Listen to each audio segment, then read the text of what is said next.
I just want to say that I agree wholeheartedly with what Senator McDougall has just said. I agree as well that we have two excellent candidates before us today, and I am convinced that either of them would discharge the duties of Leas-Chathaoirleach, not just with diligence and fairness, but indeed with aplomb. I have no doubt as to the result of this today, and I'm not going to withhold my support from Senator Byrne on her successful and happy day, as I anticipate, but that in no sense takes from the regard that I have for Senator Flynn or my conviction that she would do an excellent job. But I do agree with Senator McDougall that it's simply wrong that we are put into this position, that this is yet another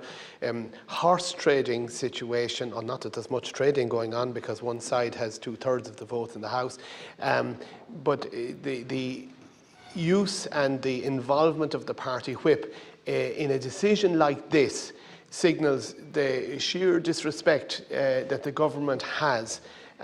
for the Seanad and its particular potential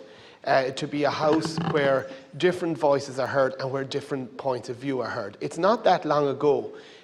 since the people of Ireland were asked to give a judgment on whether the Seanad deserved and was needed in our country and whether it should continue to exist. And they believed and said that it should exist by a narrow enough majority. And the consensus at that time, shared by the government at that time, was that it wasn't a clear bill of health given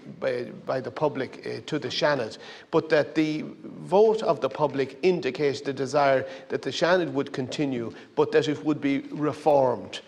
Certainly in its functions, but also, I believe, in the manner of its selection. And, you know, we will all have to account to the voters repeatedly over the next few years, and the question will be put to you whether the Seanad makes a difference, whether it is worth the expense, whether it is worth keeping, and particularly as we face into uncertain times, and we will face perhaps in the future into tougher financial times, and that question may very well be put on the table again. And if you believe in democracy, you should believe in the potential of the Seanad to do something that's vital and indispensable in the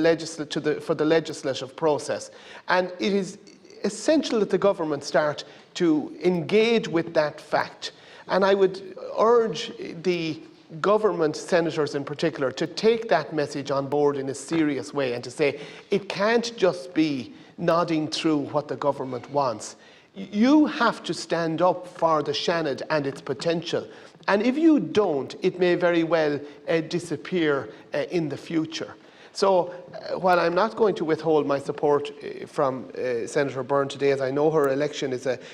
foregone conclusion, I do have a lot of sympathy with what Senator McDougall has said, because like him, I am disgusted with the cynicism, the lip service that is given to the need for parliamentary reform, and the disgraceful inaction then that follows on from that. And I hope we can see some change to that over the next couple of years. Anishan Shanador Conway.